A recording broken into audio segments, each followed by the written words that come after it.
এবার পরিমণির এমন কাণ্ডে বিপদে শাকিব খান।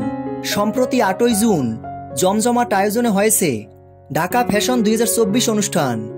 আর সেখানে ঘটে গেল এক অবাক করা কাণ্ড। শাকিব খানকে কাছে পেয়ে তাকে সরাসরি জড়িয়ে ধরে চুমু খেলেন চিত্রনায়িকা পরিমণি। আর পরিমণির এমন কাণ্ড মুহূর্তেই ভাইরাল পুরো নেট দুনিয়ায়।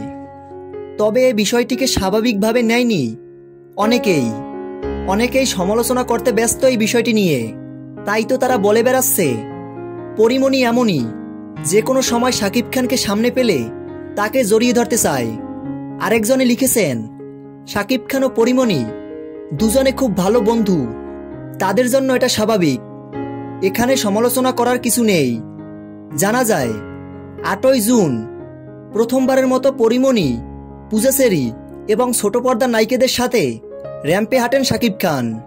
তো ভিউয়ার্স, শাকিব খানের সকল আপডেট ভিডিও সবার আগে পেতে আমাদের চ্যানেলটি সাবস্ক্রাইব করে আমাদের পাশে থাকুন। ধন্যবাদ।